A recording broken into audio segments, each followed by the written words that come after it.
Welcome to Breakpoint this week. I'm Shane Morris, and I'm here with John Stonestreet to talk about the stories of the week from a Christian worldview perspective. Follow the stories we're talking about at breakpoint.org, where you'll find commentaries every day and resources to help you live and think like a Christian in our culture. John, I just want to say how good it is, how good this has been for me to do on a weekly basis. Go through the headlines and try to think about them on a level that's deeper than a mere reaction or deeper than a like or an angry react on social media or something. Asking good questions about the stories, having to figure out what ideas and assumptions are at work behind them. I think it's a really helpful exercise, and I hope the same is true for our listeners as we talk through the stories each week. Well, it's only good if you are grounded, right? I mean, otherwise, there's there's two very likely reactions. One is despair that the world is irreparably broken, and there's nothing that we can do, and there's nothing that can be done. And I think that's a very real life temptation for Christians in all kinds of different settings. And we should, at that point, look to how Christians throughout history have dealt with really difficult cultural moments. Even Christians in other parts of the world right now, we've been doing a lot of coverage on the horrific genocide that's taking place in Nigeria, and featured just recently on our podcast, the silentslaughter.org group that is tracking that and doing terrific work, bringing awareness to just what is just an incredible situation. Just this week, Shane, actually, I was in a conversation with a friend who has a seminary friend who's a Nigerian pastor now, becoming, I think he's heading into his 60s, and just confirmed as an anecdote all the things that we have been reporting on and talking about, which is what's happening over there as Christians are kind of sitting in between Boko Haram on one side and the Fulani militants on the other side. And this is just an awful, awful situation. And we're tempted, even when we're not in a situation where we're choosing between life and death, but looking at our culture and seeing things that are irreparably broken, and we're tempted to retreat into despair as if what's happening in this moment is the real story of the world. And the real story of the world is that the God who created the world, entered human history through Jesus Christ and has accomplished redemption, and his kingdom will have no end. And, that's the thing that we have to ground on. The other reaction I think we can have if we're not grounded in that larger story is kind of what I've now come to call cultural whack-a-mole, right? I mean, every, little story that pops its head up gets completely blown out of proportion. And, we want to smack it on the head as if we immediately know all the details. Another video, for example, of something, horrific death of an African-American in Rochester, New York at the hands of police. And, we don't have all the facts. We don't know all the details. These things then lose meaning as stories in and of themselves and become convenient ways to build whatever narrative we're trying to advance. And this is a huge temptation in a culture in which so many things have been politicized. So we're tempted to immediately punt to, well, he must have been a bad guy, or the police must be bad guys. And, without any sort of nuance or understanding that, again, I keep going back to Solzhenitsyn, Alexander Solzhenitsyn. If only he said there were these bad guys somewhere that you could round up and eliminate, and that would fix the world. But the line between good and evil runs right down the middle of the human heart. But also the promise of redemption is as wide and big as creation itself. And both of those realities can ground us as we try to navigate these stories. Well, there was a story this week, actually, a piece that was written by theologian Carl Trueman in First Things. He's been on fire, by the way. Can He we just has say been on that out fire. loud? I Carl love Carl Trueman. Trueman has been on fire. I will actually give you a sneak peek of an upcoming episode of my Upstream podcast. I had him on to talk about his new book, The Rise and Triumph of the Modern Self, which is an Incredibly absolute important book, but very, yes, very important. And it was just a fantastic discussion. So that'll be on pretty shortly here in a couple of weeks. But anyway, his piece at First Things brought us back to the centrality of corporate worship, mm-hmm. of the church in its corporate setting, as the core of the Christian life. And he asked a very provocative question in a Catholic journal. As Protestants, as evangelicals, as many of his readers are, what is our reason, or our reason for coming back to church, and our rationale for avoiding this sort of falling away from church after COVID, after the lockdowns are done, after the social distancing requirements are lifted? He's citing figures where he says as many as a third of many congregations are just not going to come back because they've gotten so used to doing church remotely. And Truman gives a rationale from his theological perspective as to why corporate worship in person is a non-negotiable, as to why it's a thing that we desperately need as Christians and that we're commanded to do, and that's at the core of our identity. And I really loved what he said there. It was a Yeah, but powerful piece, this is willing to it. something. This is something I openly, both on Breakpoint and here on our Breakpoint This Week, kind of weekly roundup, worried about at the beginning of Mhm. the of churches, shutting down at least in-person worship and moving online, is if the average evangelical Protestant experience is to go and essentially listen and maybe sing along with some really good music, and then also watch essentially on a screen what's happening. It's a performance sort of worship, which in many cases this is what so many evangelical churches have become, unwilling to engage the difficult questions of the moment, not going deep, basically serving as a kind of a moralistic, therapeutic time. Your key to your best life now, things like that. Well, then all of that can be done online, when it's just you getting the message that God has for you. This is all, draw a circle around yourself. It's just you and God here. We hear that sort of language even from those in charge. And I want to say this, like I've said before, pastors have an enormously difficult job. There's not another job on the planet right now in which people are hired for one thing and completely measured on completely different metrics. Mm. They're hired to make disciples, and they're measured by how many eyeballs and rear ends, are there. And so basically, they're hired to do theologically rich discipleship, and they're measured on marketing. And this becomes an impossible situation. And but at the same time, if there's nothing that happens on a Sunday morning that you can't get online, and if then what's the real reason? And again, anecdotes aren't data, but Carl Trueman's worrying about this and first things. And just this week, I talked to a good friend who's on a conference call, 3 different conference calls with about 60 pastors total, almost, I think, weekly or biweekly.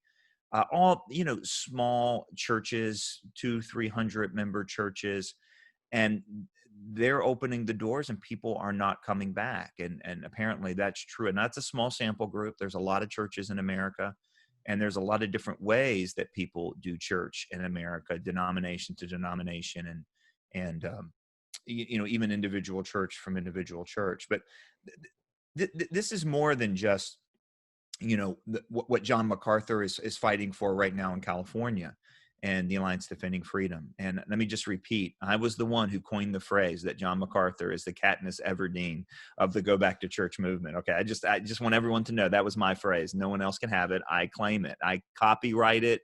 It's got the little trademark sign. Okay. I But told you this this isn't week, just. John, when you first said that it makes me picture John MacArthur with a ponytail and like a bow and arrow, and it was the weirdest mental image ever. Well, I do count it like part of my job on a weekly basis here to create mental images that will stay with you for the rest of the week, Shane. So that's one of the things that I'm really out to do. Just to be clear, Truman's article is not about the relationship between the church and the state. And that's an important conversation that we need to have. And there are very, very significant ramifications of what's happening there with Pastor MacArthur in California. This is, though, the health of the church. This is not an external threat. It's an internal threat. What do people think of when they think of church? What role does church play? is the church truly non-essential, not in the mind of the state, but in the mind of Christians on a Sunday morning? And that's what Truman's piece really gets at. Yeah, there's a twofold question I think we can probably ask ourselves, John. The first side of the question is, can your church be replaced? So and this is more like a question for the clergy, for pastors, can what you give the congregation and what happens there on a Sunday morning, can that be replaced in a remote setting completely? Is your congregation feeling the pinch? And if not, if it is just like you said, a show and some information, then I think that leads to more hard questions about Mm-hmm. what you're actually doing there, why you're there. And then the other side of the question is, um, are you going to church for something that can be replaced? So as a member of the congregation, are you going there and gathering with God's people? Because it's not a place so much as it is a people. When you gather corporately with God's people for word and sacrament, are you doing what Jesus intended for you to do there? Are you receiving the gifts that he's offered through his church? So But that's a theological position, right? I mean, yeah, there's theological ramifications here about how we understand the place and the role of the sacraments, and even that word sacraments probably will get us a couple, emails. I'm I not always say Roman Catholic. ordinances for Well, my Baptist friends. but yeah, but it's also, or is there something that the Lord is giving us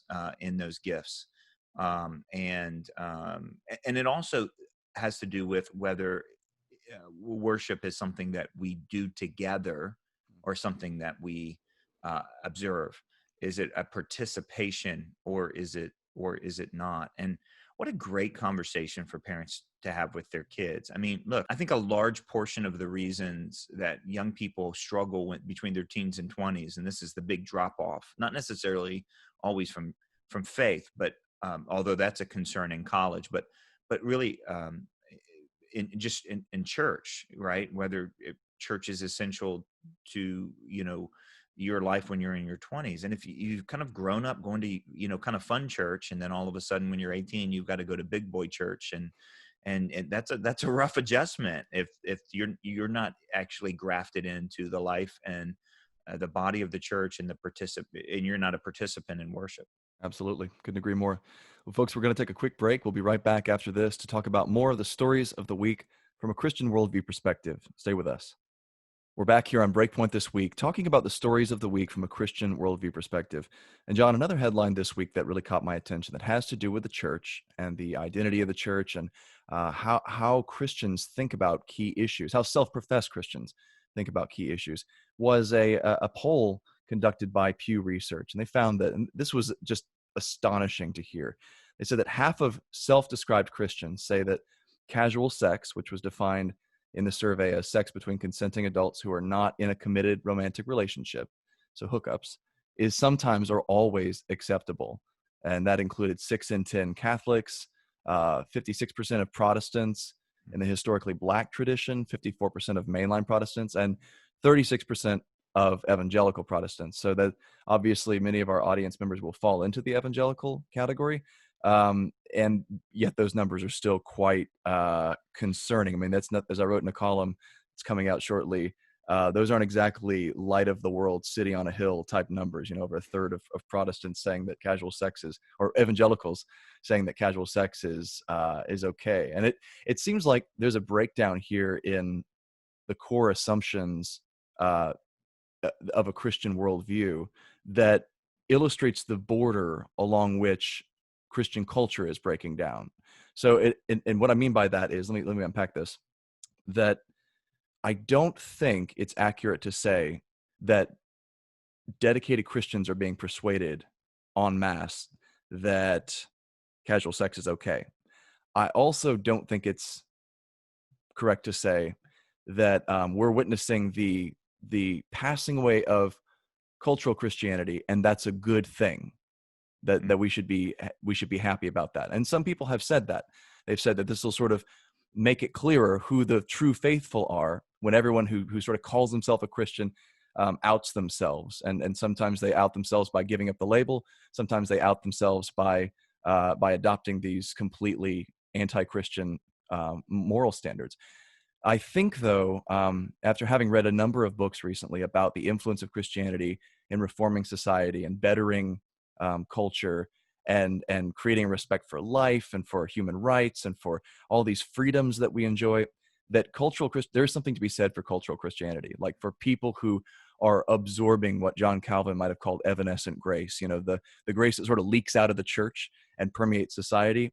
So one of those graces is the idea that sex belongs within marriage. And we've seen that particular grace sort of dissipate from society over the last few years to where now things that even the average non-believer would have laughed at just a couple of generations ago are now unquestionable. That which is once unthinkable has become unquestionable. So I'm really interested by what these numbers tell us. I'm not particularly frightened on behalf of the true church, the committed believers there. I don't think they are adopting these Right. viewpoints, but it does tell us a whole lot about the state of our culture and those who call themselves Christians.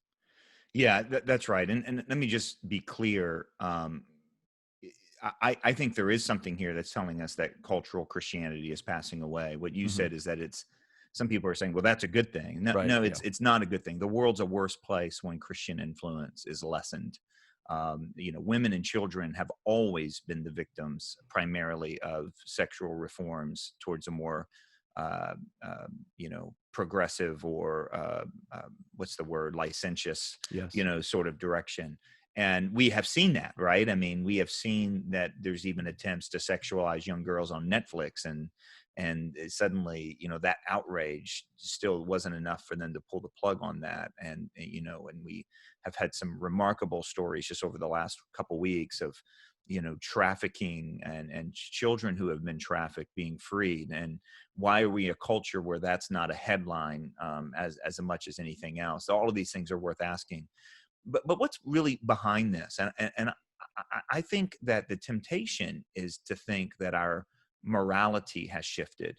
Mm. And clearly our morality has shifted, but that's not the story. That's not even the headline. That's the consequence. Our morality has shifted because our understanding of what it means to be human has shifted. And what's missing is a catechism and what it means to be human, including our body and our spirit. So, look, I said before, one of my goals in life is to be a sworn enemy of Gnosticism, to paraphrase my late friend Michael Bauman, because what Gnosticism says is that what's inside matters, what's outside doesn't matter. Our spirit matters, our flesh doesn't. And that's just a wrong understanding of equating flesh and physical bodies. Our physical bodies matter to God. Look, if there's one thing people always like, why do you Christians talk about sex all the time? And I'm always like, man, I'd love to stop. But there's two reasons you can't. Number one is it's a fascination of a culture that's trying to find a replacement salvation. And you look at some of the progenitors of the sexual revolution, and they literally talk about sexuality as if it's a replacement salvation. Margaret Sanger being a primary among them, and more recently, the artist Hosier and his song "Take Me to Church." But there's also the reality that the Bible talks a lot about it. Like sex is a big deal to God, right? He gives us the design for what it's about right off the bat in Scripture. He tells us what it's for, its inherent connection to our human dignity and our human calling to be fruitful and multiply. And then we see disaster after disaster after disaster when that God-given design is violated, whether it's through polygamy, or it's through sexual abuse, or whether it's through promiscuity, or it's done in the name of religious ceremony or whatever Mm. else. And Paul says this, right? If you sin, you sin. If you sin sexually, you sin against your own body. Like, in other words, there's something physical to who we are as image bearers. And we can't divorce what we feel inside and what we do with our bodies. And is that not where the sexual revolution has brought us to? Somehow it's more true what we feel than what our DNA is, or what our reproductive organs that we have are. Um, and it only makes sense that if this is changing our minds on who we are as human beings, that it's also changing our minds then of, well, it's no big deal, right? um, one of our new writers, Maria Bear, is spending a lot of time, looking at things that Christians say are no big deal. We talked a lot here about, for example, artificial reproductive ethics. And that's not even on the radar for so many believers. The idea of surrogacy, much less commercial surrogacy, or in vitro fertilization, and what that does to the union of husband and wife, and what that does to the protection of children who are quote unquote excess embryos. And, of course, we talk about abortion. Our next short course, which starts on Tuesday, is all about, the central question being, what is the nature, what is the identity of this unborn or preborn child? But it all goes back to our somehow willingness in Christianity to say that what I feel is the most true thing about my experience with God, as opposed to what is true being the most true thing about our experience with God. And that could do a great deal to go a long way toward explaining why it is that so many self-proclaimed Christians are identifying along these lines. I mean, I think so, the yeah. confusion that's evidenced in that is tremendous, but it's only compounded by the confusion in the culture.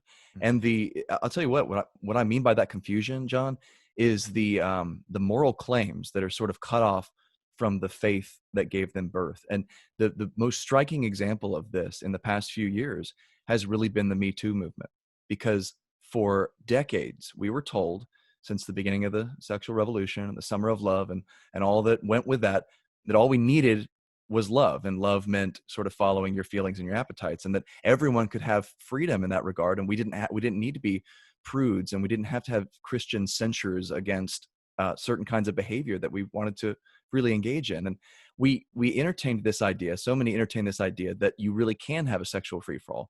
The problem is, anyone who thinks that has never read history, because what happens when we have a sexual free-for-all is basically powerful men dominate the vulnerable. That's literally what happens in every society. And what did we see in the Me Too movement?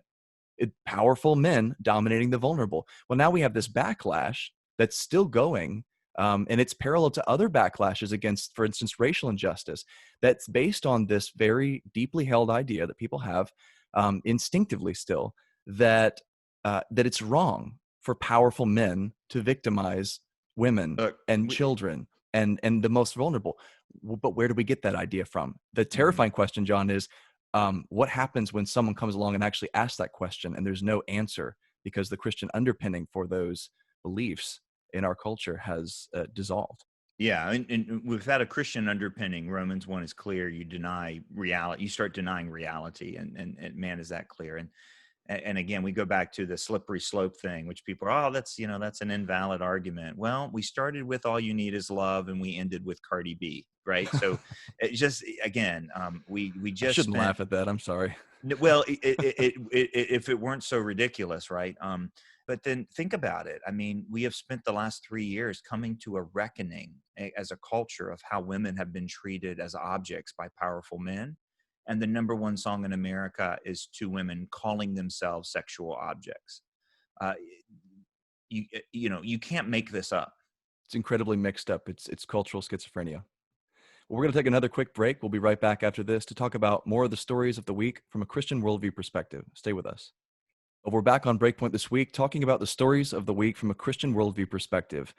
And John, we got a question this week that was very interesting and deeply pertinent to this election season, especially as we saw the Trump campaign sort of pressured by religious conservatives to add back into the second term agenda religious freedom and abortion, which apparently, according to the Catholic News Agency, were not on the original release of the second term platform. So that's a good development. But it really opened up this question of what it is we would ask candidates for public office, not just presidential candidates, because most of us will never get a chance to ask a presidential candidate a question, at least not in this late in the election, but of congressional candidates, for Senate, for state office, for county offices like county commissions, for school board, for any number of places where people are seeking public office. What is it that Christians ought to be asking them? And then what are the criteria that we bring forward in deciding who to support and what to ask them for as they take the reins of public office. So let's talk about some of those questions. Yeah, it's such a great question. And first of all, I love the attention that it immediately puts on local races, because look, what's happening at the top of the ticket matters. What's happening through the rest of the ballot that you will read through in the next coming weeks, and tens and hundreds of millions will actually probably mail in rather than go in person and pull the proverbial lever. This really matters, whether we're talking about ballot initiatives or politicians. But even if you don't have a chance to ask them personally, I do think you can have some opportunities to ask this of them as you watch what they say and listen to what they say. Good point. And yeah, we are crowdsourcing all these from our own Colson Center team, and we're going to compile some of these things and offer them in a breakpoint commentary in the next couple of days. And for the record, I think we're already up to like 30 questions, so we don't have time to get into all those. So I'll tell you what, I'm going to limit myself to 3. You limit yourself to 3 just to get started, and then we'll do it. I'll go first. The first one, I think, is the question: what makes human life valuable? That is a fundamental question. In other words, is human life valuable by nature of who people are, or because they belong to a particular group or don't belong to a particular group? That is a fundamental question. I actually had a student once who had an opportunity to ask a current Supreme Court justice a question like that. And she actually did not have an answer. That is what's called a red flag. Okay. The other one is a question like, what is the basis of morality? What is the basis of our moral judgments? Is this something that is going to be evolving constantly? If a candidate says that, well, that gives you a real window into their worldview. That's a very, very important one. Is morality based on who's in charge? Is morality based on the cultural winds? Is morality based on unchanging moral principles to which every human being ought to answer?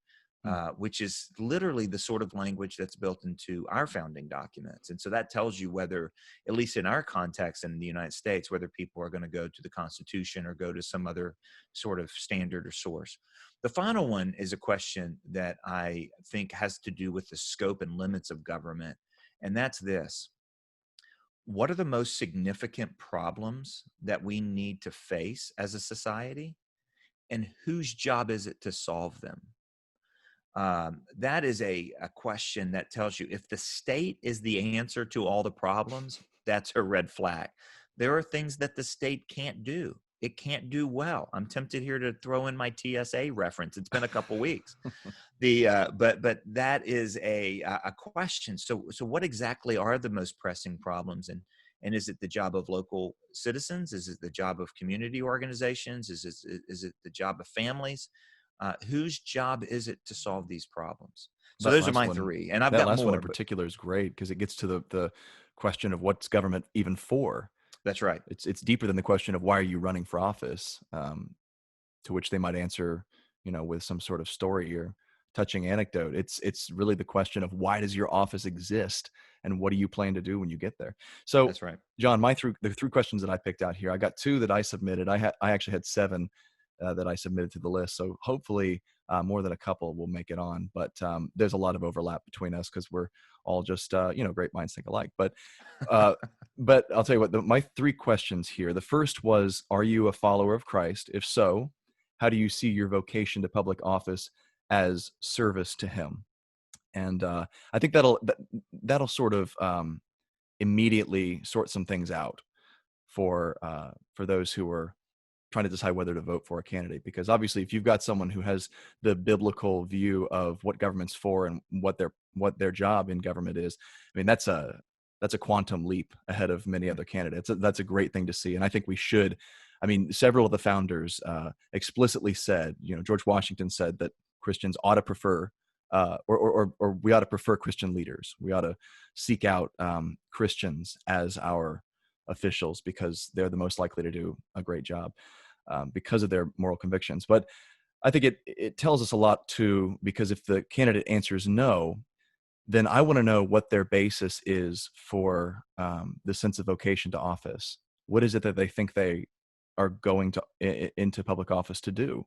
Why are you going there? I'm not against voting for a non-Christian at all. I have a number of times, but I do want to know what their philosophy is as they seek election. The second question is, how do you define the common good? And this is one that one of our colleagues, Roberto Rivera, submitted, and I really like that one because in so many ways, in conservative thought, this is what really the end of government is, right? It's Right. seeking to uphold the common good, and in that is the principle of justice and order and equity among the people who are governed. All those are contained in that idea of the common good. So if they look at you, and tilt their head sideways and go, "What? What is the common good?" That's a big red flag. And then the It third is. question is, describe your understanding of religious freedom and its Mm-hmm. place in American life and government, because you cannot read the founding documents of this country without seeing the saturation of concern for religious freedom. I mean, there's a reason it's the first thing in the first point in the Bill of Rights, because Right. this is our first freedom. This is the most important thing. And I'll tell you what, it's so funny the way Chuck added religious freedom to the Manhattan Declaration, and so many people just sort of reacted like, religious freedom, is that really that big of a deal to go up there right next to life and marriage? 10 years later, it's a real big deal. I think it wasn't even 10 years later that same-sex marriage became the law of the land. So and then we got all these immediate questions unfolding about religious freedom and how we how we even Mm-hmm. integrate this new law or this new decision with Christians' right to live out their faith in public life. So those are the three questions that I would ask, and I think they probably help guide your decision as to who to vote for and expose a lot of either red flags or great qualities in a candidate. Yeah, I'd love for folks to come to our Facebook page or shoot us an email and tell us the questions that they would ask. I mean, I think this is a great service that we should think about in case you ever do have the opportunity. The funny story about this, by the way, Shane, with my friend or my former student who had an opportunity to question a Supreme Court justice, as he was in the back of one of my talks, and I was using this particular justice as an illustration of deconstruction and postmodernism. And he pulled out his little Moleskine notebook and wrote in there, if I ever had the chance to ask her a question, this is the question I would ask. And no idea that a year later, this is a true story, a year later, he had found himself with a job as a staff member for his state senator or Hmm. for his U.S. senator. And so in D.C., and there was an announcement, hey, we're going to have a lecture from this particular Supreme Court for all the Senate staffers. And he was like, oh. And so he went to listen to this person speak. And at the end of it, she said, are there any questions? And so he had that notebook, he pulled it out, and he actually was prepared. So that's why I really appreciated my friend John's, encouragement. Let's come up with some of these questions. And so stay tuned. We'll come back to him on a breakpoint commentary here in the next week or so. Well, John, we want to talk about one more story this week, and we're going to have to tag team on this one because it's a trio of deaths, and you call it the rule of threes, and I'll let you explain that in a second. But one of them is an actor, and two of them are involved in professional and college basketball. So I'll let you I'll let you take the lead on the basketball figures, but I'll start with the actor Chadwick Boseman, Hmm. who he died of cancer this past week. He was best known as Black Panther in the Marvel universe, and but of course he played Jackie Robinson in the 42 movie and a number of other really just outstanding roles where he made a name for himself, I think, as a positive figure on screen. But it turns out that off screen he was also a very positive figure and a man of devout Christian faith, and he showed this in a number of ways. He was he brought up his faith as a motivation for what he did, for the messages that he wanted to get across to his audiences, and he would regularly thank God for putting him where he was and for giving him the roles he gave him. And I'll tell you what's really cool, John, is to look at his determination over the course of the last few years. He was diagnosed with colon cancer in 2016,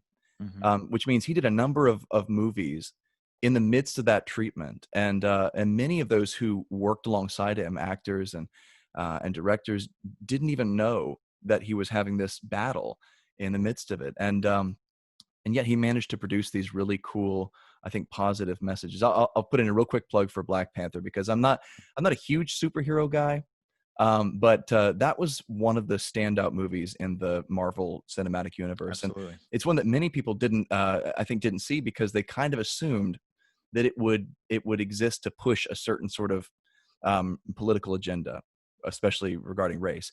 And the surprising part about the movie is that it actually does the precise opposite. It's a complete repudiation of this sort of racialized politics and this vengeful attitude that you see, I think, in a lot of the riots and destructive protests that are going on right now.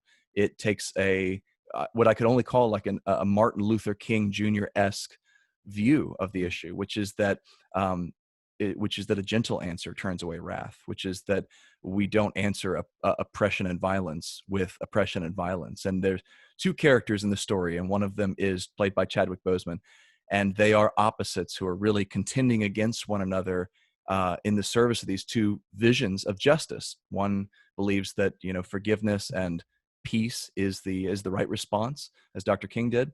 The other believes that that a violent retaliation is the right response. And I tell you what, um, it was concerning to see the number of people who completely missed the message of the movie and were sympathizing with the villain of that film.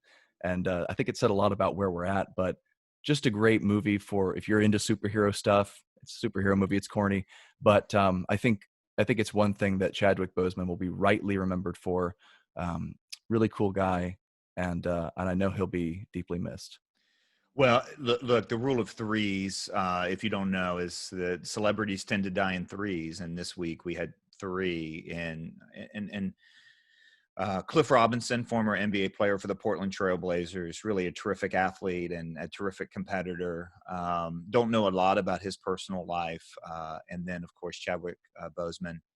And I think that your description of the movie there is really important. And I wanted to pull up one more thing, two more things. Number one is for the African American community, which right now obviously is in such incredible turmoil and hurting deeply over the loss of so many young men. And Chadwick Boseman portraying a hero as part of the Marvel lineup was very, very significant for that community. I was really moved by the tributes on Twitter, and Twitter usually is not a great place to go for anything like this. But the thing that stood out to me is the same thing that stood out to about the third individual, which was the former coach of the Georgetown Hoyas, the legendary John Thompson. And because Chadwick Boseman and John Thompson both saw their lives as responding to a calling. Boseman did not see, and there's a remarkable speech he gave at Howard University, which was just peppered through and through and through his commencement address with biblical and spiritual references. And I'm sure theologically we would have, differences Right. on some things, but he really understood his platform, his ability to act. And let's just say this, he was an outstanding actor. He would have been one of the Hollywood greats. I think that's a pretty common take on his ability. He was remarkable at his work, but it wasn't just because he was talented. He saw what he was doing as a calling. He saw what he was doing as a calling as a Christian specifically. And even though, again, we may not agree on all the jots and tittles through there, I was deeply moved by his talent and how he understood his talent. John Thompson was the same way. John Thompson accomplished something at Georgetown University on a basketball level that puts him in the conversation with the Mike Krzyzewskis and the Dean Smiths and the Adolph Rupps and the John Woodens. He turned a program around, turned it into a powerhouse. This was in the golden years of the Big East. And he coached people that became remarkable. And a lot of it because he saw his calling to those athletes as being a father figure. He was he expected great things of them. And if you see the sort of lives now that the four standout players that he had, Patrick Ewing, Alonzo Mourning, Dikembe Mutombo. These were not just great Hall of Fame players. All of them are, I think, but they were great men. And then there's Allen Iverson. I was a senior in high school in Virginia the same year Allen Iverson was a senior in high school in Virginia. We both played basketball. And that's pretty much where all the similarities end, because there's probably no one more athletic in the history of the NBA than Allen Iverson. He was small and short and outstanding, but his life was over. If not for John Thompson, and there was an incident, Allen Iverson's between his junior and senior year. It was a huge story nationwide. He went from being the most recruited player in the country in basketball and one of the most recruited players in the country in football. Same, I mean, seriously, same guy. And how many guys are there that do that crossover? Oh, no that go one. back and forth between the two? No one's. I mean, there's been a couple football, baseball, right? Right. Bo Jackson and Herschel Walker, not Herschel Walker, Bo Jackson and Deion Sanders. But no one's done it in basketball. And because of that incident, no one recruited him. And there is a remarkable speech, and in fact, this is my recommendation. I have two recommendations for the week, so we can get into that. But one of them is to go watch Allen Iverson's Hall of Fame speech, because Allen Iverson's mom went to John Thompson and said, "Please give my boy a chance." And Iverson was in the sort of lifestyle at that point where he had not gotten that chance. And listen, Iverson has had issues ever since. He struggled, but his story would have been dramatically different had John Thompson not believed in redemption, not stood up for giving him a second chance, and it wasn't always smooth sailing. But this was Thompson, and he was also, a couple years ago, maybe just a year ago or so, on Breakpoint, I talked about kind of the new kind of coach, Dabo Swinney. Is at Clemson, and some others who are seeing what they're doing as coaching in a different sort of way. It's not that kind of hardcore, Bobby Knight sort of way of doing things, but this way of kind of fostering love and trust and seeing, you are your brother's keeper on the court, all kinds of those things. Thompson was an early example of that, and he was a larger than life figure who changed a lot of lives. And the players, I saw this stat, it was remarkable at Georgetown. And again, the sort of players that, he was recruiting, and his expectations for them and the way that he influenced them. I think it was like 72 out of the 74 players that played for him all 4 years ended with college degrees.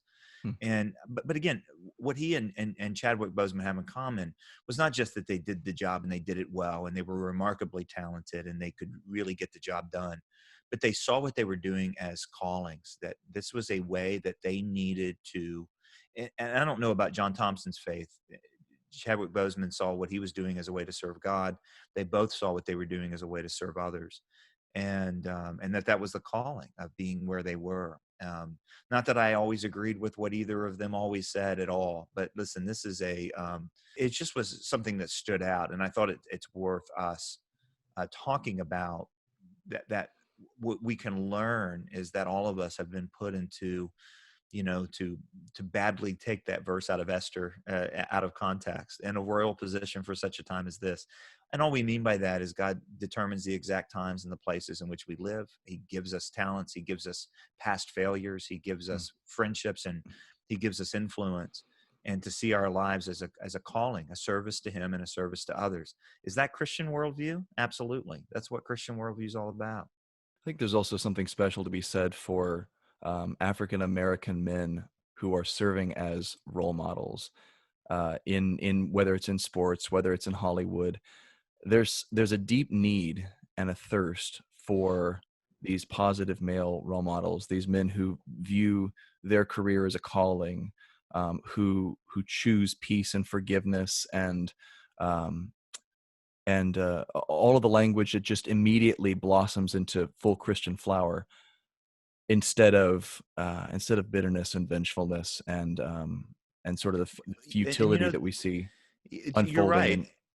Go ahead. But it also extends beyond. I mean, that's one of the remarkable ways that our culture is falling apart. Is, I mean, we oftentimes point to, the rates of fatherhood in certain communities like the African American community, and there's no question that's a deep wound that is.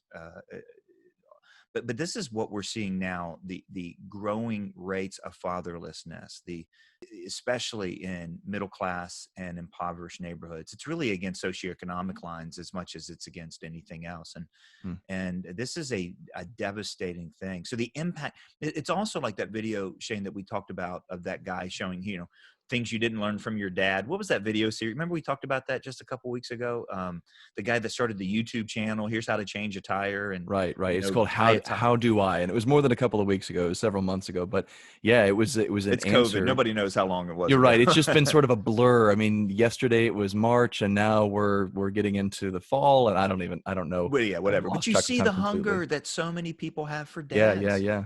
Dads matter. Dads matter, and role models matter. And what a call for the church. Let's stop cursing the darkness all the time. And, let's, when we see the results of things like fatherlessness, and let's be the sort of, father figure and role model, and let's care for our neighbors' kids, and, all that sort of stuff. What a remarkable way that Christians can make a difference. So if we can roll right into our recommendation segment, I will count your recommendation as one. I've given two already, I guess, with Black Panther and are you recommending that? 42. Okay, I am. I'm officially officially said that, recommending a Marvel movie. Yes, Black Panther. It's a good one. And then 42, of course, the Jackie Robinson story, which also stars Chadwick Boseman. In many ways, that is a much more obviously a deep and mature movie, and it really happened. So that's what's so cool about it. But I'll also recommend a third thing this week, and it was just a really cool. It's a really cool YouTube channel. It's been around for quite some time, but I went through a couple of the videos this week, and just reminded me of the incredible value of it. It's the C.S. Lewis Doodle channel. And that's great. That's a great It's amazing. recommendation. It's amazing. So they take whole essays and even sections of books by C.S. Lewis, and they have a somebody drawing on, looks like a chalkboard or a whiteboard or something, and they illustrate every part of the narrative as it moves along, and it's an amazing mnemonic tool. It gets it into your head. You really grasp what's going on, and it's really funny too, because some of the little stick figures and the stuff they're doing, and to illustrate the points that he makes. I watched The Four Loves, and there's two great things that recommend this video. The first thing is that it's read by C.S. Lewis himself. It's a recording of him reading The Four Loves, which is incredible. It's the longest recording that exists of Lewis still. And then what's also great about it is the illustrations are incredibly well thought out. So they don't just illustrate as he's going. They actually go back and modify I'm kind of an art nerd, so this is cool for me. They go back and modify some of the earlier illustrations to make the point that he's making later on in the text. So it's just a really cool channel. There's so much wisdom and help there. And if you really need an opportunity or an excuse to dive into C.S. Lewis for the first time, there's no better way than the C.S. Lewis Doodle channel.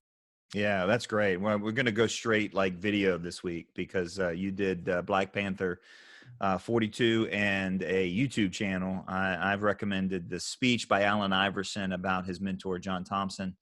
And I also want to recommend another movie. I mean, man, we read some books, folks, but here's some bunch of movies. If you're low on your playlist, quarantine now, I watched a movie called Greyhound this week, which is Tom Hanks' new film. It's only released on Apple Plus. Hopefully, it'll be more widely distributed soon. But it is the story of a captain of a battleship, basically leading a convoy of supplies across the Atlantic Ocean during World War II. And you had air cover, as you left, and you had air cover as you came close. But the Germans, especially with the U-boats, really targeted them in the middle. And it's basically a true story. And Tom Hanks is Tom Hanks, so hey, he's fantastic. But the thing that stood out about the film, Shane, is that the movie begins with Hanks on his knees beside the bed, asking for the Lord's protection. And it ends with Hanks on his knees beside his bed, thanking the Lord for his protection. Mm. And with biblical references and prayers during the middle of the conflict from Hanks all the way throughout. There was no attempt to hide the centrality of this captain's personal faith. There was no attempt to hide the frailty and the reliance on the Lord, and it's just it really was moving. And if you think about what these guys, man, can you imagine? I mean, you talk about sonar and radar that's just archaic, trying to figure out where 6 or 7 U-boats are that are just intent on preventing these supplies from going to the Allied forces. Man, it was you were on the edge of your seat, but the faith element was just beautiful. So Greyhound is the name of the film. How would you compare it to Dunkirk? That was probably the last standout World War II movie that I saw. Well, it's so great that we're going back and listening to this. And by the way, since you gave a shout out to your podcast, I give a shout out to my wife's Strong Women podcast, and not because the two husbands, myself and Brett Kunkel, were on on this week's. Go back a couple weeks where Sarah and Aaron talked to Sarah's grandmother, who was actually evacuated as a child from she grew up in England and was evacuated to Wales during the bombings, and just kind of walking through what that was like for her. It's like the opening line of The Magician's Nephew, or the line The Witch in the Wardrobe, sorry, Right, when those right. kids are shipped to this strange house. Well, that happened to her grandmother, and her brother and her father, I think, were both killed in Dunkirk. So it's good that we're going back and remembering this history. I mean, look, how does it compare to Dunkirk? Great question. It locks so much into the character, this one captain, and his leadership, and his care for his men and his faith. That's really one of the things that makes it different, because it's one thing to see the scope and the scale of something like Dunkirk and that operation. It's another thing to remember these were real people, right? Mm-hmm. These were real people with faith, with love, with lives, and how they navigated being in unimaginable circumstances. So yeah, I mean, do we want to add Dunkirk to the recommendation? You won't get a complaint from me, but It's fantastic. But plus, did we mention that Greyhound has Tom Hanks? yes, I mean, look, I'll watch anything with he's Tom Hanks. I really will. He's a great, he really is. Well, folks, we're out of time for today. Come to breakpoint.org for links to all of the stories that John and I have mentioned today on our program. And you'll also find there a wealth of daily worldview commentary and content to help you live as a Christian in today's cultural environment. For John Stonestreet, for the Colson Center, I'm Shane Morris. Thanks so much for listening.